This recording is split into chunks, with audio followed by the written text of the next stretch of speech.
study of pressure and pressure variations in the atmosphere is fundamental to an understanding of meteorology. The forces generated by horizontal pressure differences give rise to horizontal and vertical air movement, creating winds and clouds. The vertical variation of pressure gives us the ability to measure the height of an aircraft above a surface. The instrument that measures this variation is the altimeter. This lesson aims to give you an understanding of pressure in our atmosphere and its significance to us as aviators. What is atmospheric pressure? The air in the atmosphere is made up of molecules. The atmosphere therefore has mass, and under the force of gravity exerts a pressure on the Earth's surface. Put simply, the pressure of the atmosphere at any point is caused by the weight of the column of air above that point. Because the force of gravity is greater nearer the centre of the Earth, most of the mass of the atmosphere is contained in the lower layers near the Earth's surface. Consequently, air is denser and pressure is greater at the surface than at altitude. It is important to note that one of the properties of gases is that the pressure they are under is exerted in all directions.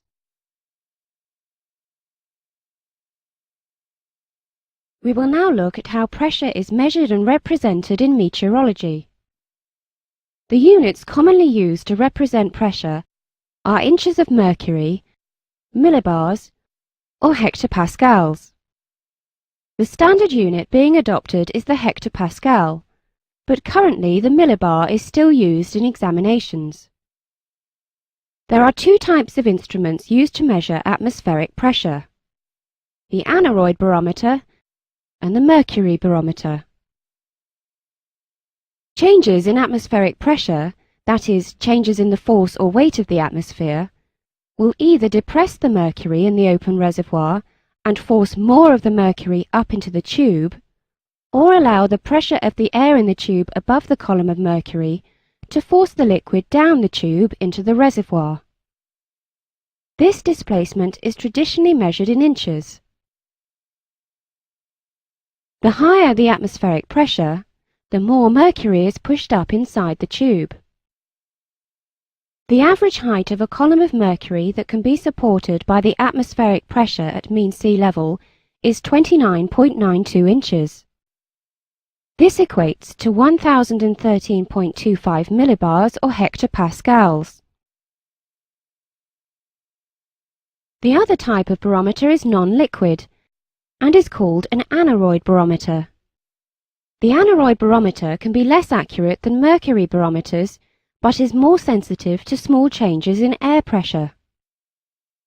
An aneroid barometer measures the effect of air pressure on a metal chamber from which part of the air has been removed. Changes in air pressure make the chamber expand or contract, moving a needle around a dial. The example shown here is an aneroid altimeter, which has a dial calibrated in feet, which may indicate height or altitude.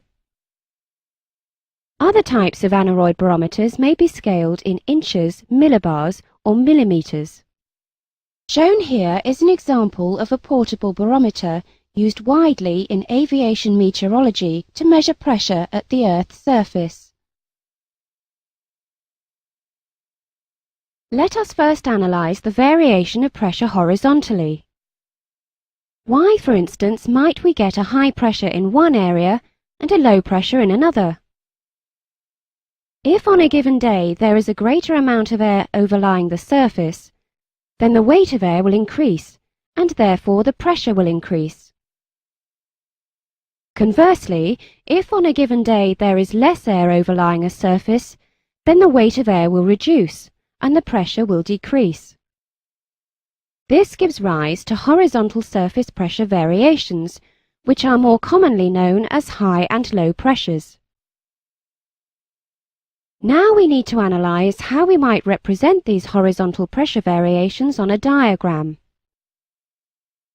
This is important because then we will be able to identify if one area on a surface is experiencing higher or lower pressure then another at the same level, we need to reference our observations to a common horizontal level, usually mean sea level. This helps us see exactly what the true horizontal variation in pressure might be. How are these charts produced though? Looking at the diagram, we can see various stations reporting their particular mean sea level pressure values. If we now draw a line connecting all the areas with the same pressure, we end up with a pattern of lines over the surface. These lines are called isobars, and they join places of equal pressure. Using these pressure values, we can identify areas of low and high atmospheric pressure. Lower value isobars indicate a low pressure area. These systems can range from tens of nautical miles wide to hundreds and even 1,000 miles wide. High value isobars indicate an area of higher pressure. The isobars themselves can reveal a lot of information. A force exists that acts from the high pressure to the low pressure. This force is called the pressure gradient force, or PGF for short. The isobar spacing can tell us the relative strength of this force. This is important for wind speed analysis. Closely spaced isobars show a large change in the pressure and therefore a large pressure gradient force. This is common within low pressures. Widely spaced isobars show a small change in the pressure and therefore a small pressure gradient force. This is common within high pressures. Having worked through horizontal pressure variation, let's now look at how pressure varies vertically. Earlier on, we mentioned that pressure decreases with height in the atmosphere. In fact, it decreases at a decreasing rate. In other words, pressure falls very quickly with height near the surface, but at high altitude, the pressure falls much more slowly with height. This is because most of the air is located close to the Earth's surface.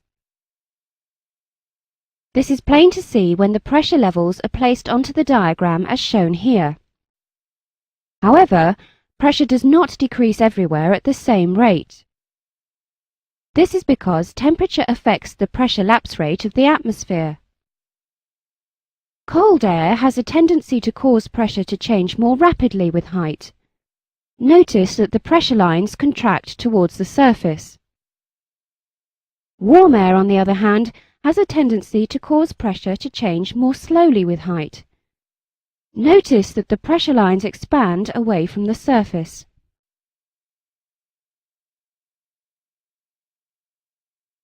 It is important that you understand this phenomenon because of its significance to altimetry. The altimeter is calibrated to ISA. This calibration assumes a pressure change with height in accordance with ISA. This is shown in the middle of the diagram. If the pressure were 300 hectopascals or millibars, the altimeter would register a height of 30,000 feet. However, if the atmosphere were colder than ISA, as shown on the left, the 300 millibar pressure value would be much lower than 30,000 feet. If the altimeter experiences a 300 millibar pressure, it will read 30,000 feet. The altimeter is clearly in error. The real height of the altimeter is much less than 30,000 feet. The altimeter is therefore overreading. If the air were warmer, as shown on the right, notice this time that the 300 millibar pressure would be found higher than 30,000 feet. At this pressure, the altimeter will register 30,000 feet, but it is clearly much higher than this. The altimeter is therefore under-reading. In ISA, the pressure change with height at sea level is approximately 1 millibar for every 27 feet. But since pressure decreases at a decreasing rate, this does change with height. At 10,000 feet, the rate of pressure change is less, approximately 1 millibar change in pressure every 36 feet. For ease of calculations, we can say that the average change of pressure with height in the lower atmosphere is 1 millibar for every 30 feet. This value is useful to use in altimetry when pressure and height calculations need to be quantified. This ends the lesson on pressure. The significance of pressure variations horizontally and vertically will be better appreciated in the lessons on pressure systems, wind, and altimetry.